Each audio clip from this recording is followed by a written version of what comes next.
এক ভাই প্রশ্ন করেছেন যে হুজুর, আকিকা ও কুরবানির সাথে আকিকা একই পশুতে দেওয়া যাবে কি না?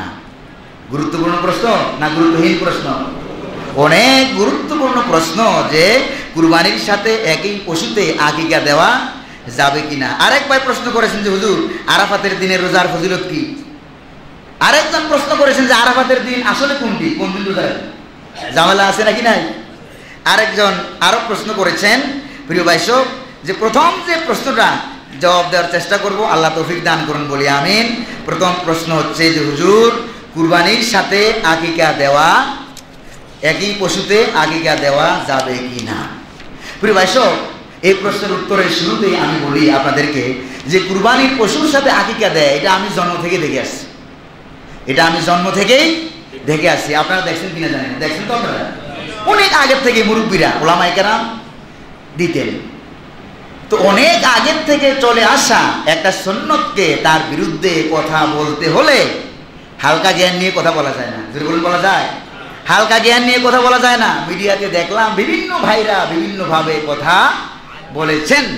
প্রিয় ভাই সব, সেজন্য প্রথম বিষয় হলো এই যে আকিকা, একটা বাচ্চা যখন জন্মগ্রহণ করে, আকিকার মূল ফতুয়া হচ্ছে 7 দিনে, ছেলে হলে 2টা বকরি আকিকা দিবেন, মেয়ে হলে 1টা। 7 দিনে পারলেন না 14 দিনে, 14 দিনে পারলেন না 21 দিনে, তাও যদি না পারেন আপনি যে কোনো একটা সময়কে বেছে নিয়ে এই আকিকাগুলি করবেন।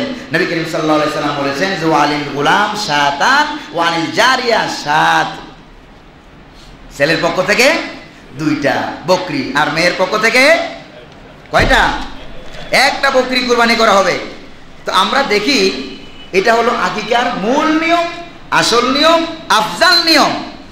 কিন্তু এখন একটা প্রশ্ন যে হুজুর, কুরবানির সাথে আকিকা করা যাবে কিনা? আমরা দেখতে পাই নবী করিম সাল্লাল্লাহু আলাইহি সাল্লাম বিভিন্ন হাদিসে 7টা বকরি তুলনা করেছেন একটা গরুর সাথে, অথবা 7টা বকরিকে তুলনা করেছেন একটা উটের সাথে। তাহলে একটা উট 7টা বকরি, তাহলে একটা এই বকরিতে 1 নাম দেওয়া যাবে, আর একটা উটে, একটা গরুতে, একটা মহিষে 7টা নাম দেওয়া যাবে। এটা হাদিস থেকে প্রমাণিত হয়। প্রিয় ভাই সব, এই ব্যাপারে কুরবানির সাথে আকিকা দেওয়া যাবে কিনা, এই ব্যাপারে নবী করিম সাল্লাল্লাহু আলাইহি সাল্লাম থেকে সরাসরি এই পর্যন্ত আমি কিছু পাইনি। সাহাবায়ে কেরাম থেকে সরাসরি এই পর্যন্ত আমি কিছু পাই নাই। কিছু কিছু হাদিস পেয়েছি, কিছু কিছু হাদিস পেয়েছি তাবিঈনদের কাছ থেকে, যারা সাহাবায়ে কেরামদেরকে দেখেছেন তাদের কাছ থেকে। সে হাদিসগুলি আপনাদেরকে পড়ে শোনাচ্ছি। 1 নম্বর হাদিস, রাওয়াহু ইবনে আবি শাইবা বিইসনাদিহি আনিল হাসান قال ইযা দাহু আনিল গুলামি ফাকাদ আজ্জাত আনহু মিনাল আকিকা। যখন একটি সন্তানের পক্ষ থেকে যখন কুরবানি করা হবে, কুরবানির পশুতে যখন নাম দেওয়া হবে, তখন আজ্জাত আনহুল আকিকা, তখন ওই জবাওটা, ওই কুরবানিটাই সন্তানের জন্য আকিকা হিসাবে গণ্য হয়ে যাবে। সুবহানাল্লাহ বলবেন না? আমরা তো এটাই করি, বলেন ঠিক কিনা? কেউ কেউ তো এটাই করেন যে কুরবানির পশুর সাথে যদি সন্তানের জন্য একটা নাম দেওয়া হয়, তাহলে এইটাই ওই সন্তানের জন্য আকিকা হিসাবে জায়েজ হয়ে যাবে। নাম্বার 2, এই হাদিসটা এসেছে মুসান্নাফ ইবনে আবি শাইবা, মুসান্নাফ আব্দুর রাজ্জাক। হাদিসের নাম্বারগুলি আমি আপনাদেরকে একটু পরে বলছি। তারপর আরেকটা হাদিস এসেছে, রাওয়া ইবনে আবি শাইবা আন হিশাম ওয়া ইবনে সিরিন ক্বালা ইউজিউ আনহুল উদহিয়া মিনাল আকিকা। কুরবানির পশুতে এক অংশ কুরবানি করলে সেটাই আকিকা হয়ে যাবে। নাম্বার 3, রাওয়া আব্দুর রাজ্জাক আইদান আন কাতাদা ক্বালা মান লাম ইয়াউকা আনহু আজ্জাতু উদহিয়াতু। যে ব্যক্তির নামে আকিকা দেওয়া হয় নাই, যে ব্যক্তির নামে আকিকা দেওয়া হয় নাই, সেখানে কুরবানির পশুর অংশ যদি তার নামে দেওয়া হয়, একটা নাম দেওয়া হয় বা অন্য বকরি দেওয়া হয় কুরবানির দিনে কুরবানির পশু থেকে, তাহলে সেটাই তার জন্য আকিকা হিসাবে বৈধ হয়ে যাবে। প্রিয় ভাই সব, এই হাদিসখানা উল্লেখ করা হয়েছে ফাতুল বারি। এই হাদিসগুলি বিশ্ববিখ্যাত মুহাদ্দিস, যার ব্যাপারে কথা হলো যে তিনি নবী করিম সাল্লাল্লাহু আলাইহি সাল্লামের সকল হাদিস জানতেন। এইরকম ইমামের সংখ্যা 3 জন। বলেন কয়জন? তিনজন, একজন হলো ইমাম বুখারী, আরেকজন হলো ইমাম মালিক, আরেকজন হলো ইমাম হাফেজ ইবনে হাজার আসকালানি রহমতুল্লাহ আলাইহি। বিশ্ববিখ্যাত গ্রন্থ বুখারী শরীফের ব্যাখ্যা গ্রন্থ ফাথুল বারী, ফাথুল বারীতে এই হাদিসখানা উল্লেখ করা হয়েছে, শরহুস সুন্নাহ হাদিসখানা উল্লেখ করা হয়েছে। তারপরে ইমাম ইবনুল কাইয়িম আল জাওজিয়া রহমতুল্লাহ আলাইহি, কত বড় আলেম, উনার তুহফাতুল মাওলুদে এই হাদিসখানা উল্লেখ করেছেন। মুসান্নিফ ইবনে আবি শাইবা অষ্টম খণ্ড হাদিস নম্বর 244, মুসান্নিফ আব্দুর রাজ্জাক চতুর্থ খণ্ড হাদিস নম্বর 321, মুসান্নিফ ইবনে আবি শাইবা অষ্টম খণ্ড হাদিস নম্বর 244 সহ বারবার এই হাদিসখানা কয়েকভাবে এসেছে। তারপরে প্রিয় ভাই, এই হাদিসগুলির ব্যাপারে ইবনে হাজার আসকালানি রহমতুল্লাহ আলাইহি যেহেতু এই হাদিসগুলি দিয়ে ফতোয়া দিয়েছেন, ফতোয়ার যোগ্য মনে করেছেন, এখানে এই পৃথিবীতে কোনো মুহাদ্দিসের অধিকার নাই এই হাদিসগুলি নিয়ে প্রশ্ন তোলা। সুবহানাল্লাহ বলবেন না? প্রিয় ভাই, এই গেল 1 নম্বর কথা।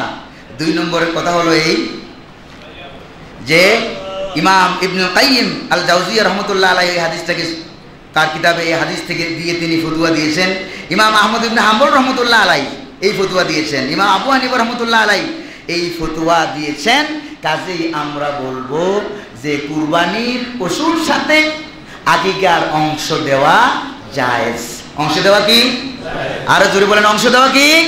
আপনারা দেখবেন বিভিন্ন মিডিয়া, ইন্টারনেট মিডিয়ায় দেখবেন কত জাতের কত কথা বলছে, কিন্তু কেউ এই হাদিসগুলি দিয়ে দলিল পেশ করেন নাই। প্রিয় ভাই, এরপর এই হাদিস শাস্ত্রের একটা পরিভাষা হলো হাদিসে মারফু, হাদিসে মাওকুফ, হাদিসে মাকতুব।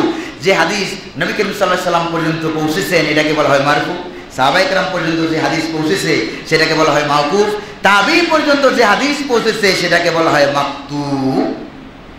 এবার মাকতুব হাদিস দ্বারা দলিল দেওয়া যাবে কি না? এই মাকতুব হাদিস কেউ প্রশ্ন করতে পারেন যে হুজুর, নবী করিম সাল্লাল্লাহু আলাইহি ওয়াসাল্লামের হাদিসের সাথে এই হাদিসের তো মনে হয় কন্ট্রাডিকশন আছে, কারণ নবীজি বলেছেন ছেলে হইলে 2টা বকরি, মেয়ে হইলে একটা। আমাদেরকে বুঝতে হবে যে নবী করিম সাল্লাল্লাহু আলাইহি ওয়াসাল্লাম জীবনে কোনো মানুষকে হেয় করার জন্য, বোঝা চাপাইয়া দেওয়ার জন্য কাউকে ফতোয়া দেন নাই। সুবহানাল্লাহ বলবেন না? ইসলাম আসছে সহজ করার জন্য। ওমা জাআলা আলাইকুম ফিদ্দীন মিন হারাজ। ইসলাম কঠিন করার জন্য আসে নাই, ইসলাম কঠিন করার জন্য আসে নাই। ইয়াসসিরু ওয়ালা তুআসসিরু, সহজ করো, কঠিন করবা না। নবী করিম সাল্লাল্লাহু আলাইহি ওয়াসাল্লাম যদি বলতেন যে আকিকা দেও, ছেলের জন্য 2 গরু, মেয়ের জন্য 1 গরু বা 1 উট, তাহলে কঠিন হইতো নাকি হইতো না বলেন আপনারা?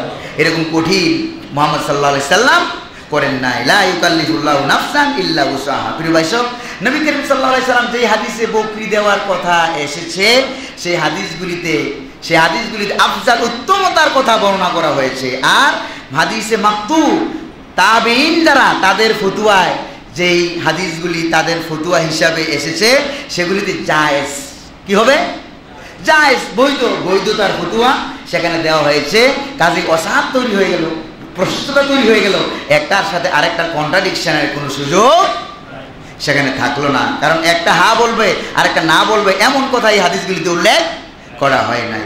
তারপরে তাবিঈদের ফতোয়া গ্রহণযোগ্য হবে কিনা, নবী করিম সাল্লাল্লাহু আলাইহি সাল্লাম ফতোয়া দিয়ে গেছেন, খায়রুল কুরুনি কারনি, সর্বোত্তম যুগ হলো আমার যুগ। এরপরে সুম্মাল্লাযীনা ইয়ালুনাহুম, এরপরে সর্বোত্তম যুগ হচ্ছে সাহাবায়ে কেরামের যুগ। এরপরে আবার বলছেন সুম্মাল্লাযীনা ইয়ালুনাহুম, এরপরে সর্বোত্তম যুগ হচ্ছে তাবিঈনদের যুগ। সুবহানাল্লাহ বলবেন না? তো এই সমস্ত ফতোয়াগুলি আপনারা দিয়ে দিয়ে তাবিঈনদের বিরোধিতা করেন। হাসান বসরি, কাতাদা, হিশাম, কত বড় বড় আলেম ছিলেন উলামায়ে কেরাম তাবিঈনদের ভিতরে।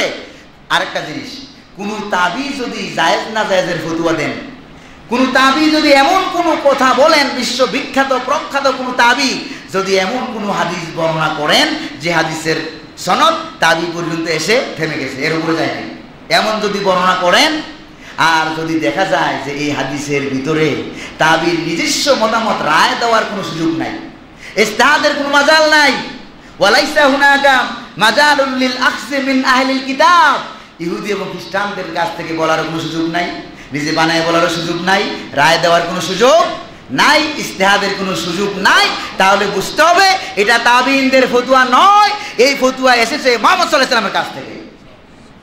প্রিয় ভাই, উসুল নিয়ম কানুন এগুলি জানতে হয়, এগুলি জেনে তারপরে ফতুয়া দিতে হয়। ফতুয়া দেওয়া এত সহজ জিনিস নয়।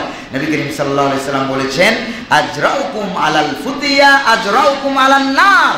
যে ব্যক্তি ফতুয়া দেওয়ার ব্যাপারে দুঃসাহস করবে সে ব্যক্তি জাহান্নামের আগুনে প্রবেশ করার ব্যাপারে দুঃসাহস করবে।